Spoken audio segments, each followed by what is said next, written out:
नमस्कार, मैं हूं अंशिता।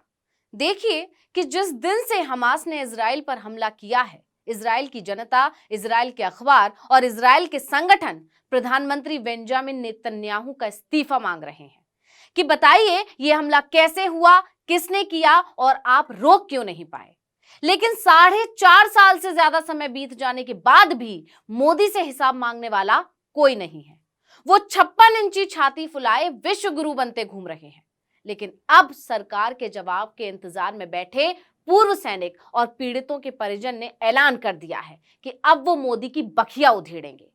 वो अब और नहीं बच सकते, जवाब तो उन्हें देना ही पड़ेगा। अब राजनीति के जानकारों का कहना है कि जिसके सहारे 2019 चुनाव में बीजेपी ने पूरी बाजी पलट दी, कहीं ऐसा ना हो कि वही मुद्दा 2024 में बीजेपी के खिलाफ चला जाए।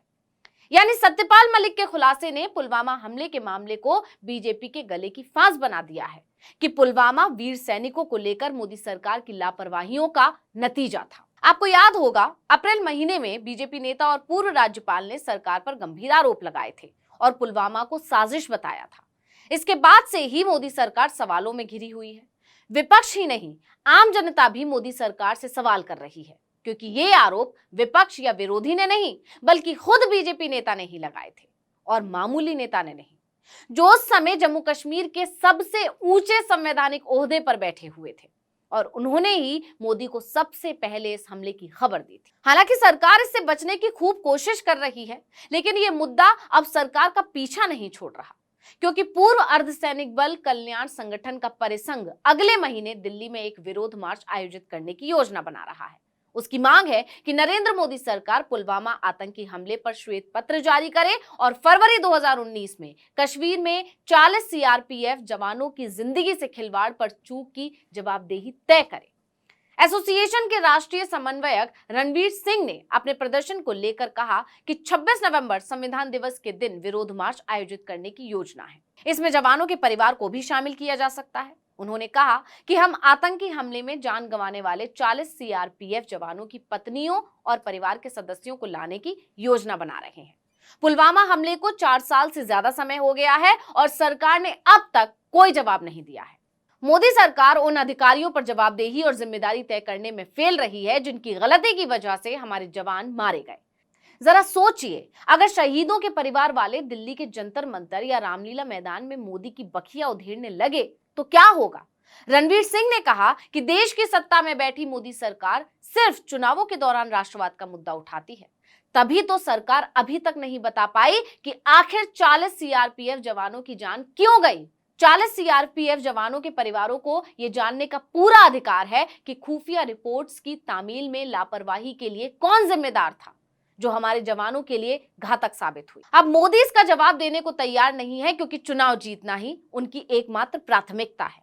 एसोसिएशन ने सत्यपाल मलिक की तरह ही चेतावनी देते हुए कहा कि देश के लोगों को सतर्क रहने की जरूरत है, क्योंकि इस बार भी संसदीय चुनाव से पहले इसी तरह के हमले हो सकते हैं। इसके अलावा एसोसिएशन ने केंद्रीय जांच एजेंसियों के दुरुपयोग का मुद्दा भी उठाया।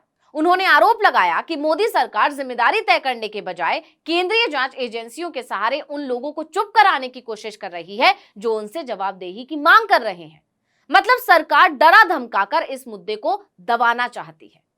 मलिक ने जब से मोदी सरकार पर आरोप लगाए हैं, पुलवामा का मुद्दा तूल पकड़ रहा है। मलिक के बयान के कुछ दिन बाद ही, यानी अप्रैल में ही, पुलवामा आतंकी हमले में जान गंवाने वाले 40 सैनिकों में से कुछ के परिवार ने घटना की जांच की मांग की थी। शहीद सैनिकों में से एक भागीरथ के पिता परशुराम ने कहा था कि कई सवाल उन्हें परेशान कर रहे हैं। उन्होंने कहा था कि मलिक के खुलासे ने उनके शक को और गहरा दिया है कि पुलवामा हमला सरकार द्वारा रचा गया एक राजनीतिक स्टंट था। मुझे 100% विश्वास है कि ये सब सत्ता में रहने के लिए किया गया। उन्होंने पूछा था कि करीब 200 किलोग्राम विस्फोटकों से लदा एक वाहन कैसे कहीं से निकलकर जवानों को ले जा रही बस को उड़ा सकता है। एक और शहीद के परिवार ने कहा था कि सरकार की अक्षमता के कारण उनके भाई के साथ जो हुआ उसे सुनने के बाद उन्हें दूसरे सैनिकों की चिंता है। इनके अलावा 2 और सैनिकों के परिवारों ने सरकार से सफाई मांगी थी। लेकिन इतने महीने बीत जाने के बाद भी जब सरकार की तरफ से कोई जवाब नहीं दिया गया, तो अब पूर्व सैनिक और पीड़ितों के परिजनों ने सरकार के खिलाफ प्रदर्शन करने की बात की है। इसके बाद से राजनीति के जानकारों का दावा है कि जिस पुलवामा के सहारे मोदी सरकार 2019 में सत्ता में वापस आ गई, राष्ट्रवाद का मुद्दा भुनाकर जनता को भावुक किया, वही पुलवामा मामला 2024 लोकसभा चुनाव आते आते एक बार फिर चुनावी मुद्दा बनता जा रहा है। हाँ, बस फर्क इतना है कि इस बार यह मुद्दा बीजेपी को फायदा नहीं बल्कि नुकसान पहुंचा सकता है। चलिए अब जान लेते हैं कि मलिक ने आखिर क्या कहा था जिसने मोदी सरकार के माथे पर चिंता की लकीरें ला दी। दरअसल 14 अप्रैल को सत्यपाल मलिक ने कहा था कि सीआरपीएफ ने अपने जवानों को ले जाने के लिए विमान की मांग की थी, लेकिन केंद्रीय गृह मंत्रालय ने इनकार कर दिया था। अगर गृह मंत्रालय ने ऐसा नहीं किया होता तो आज सारे सैनिक जीवित होते।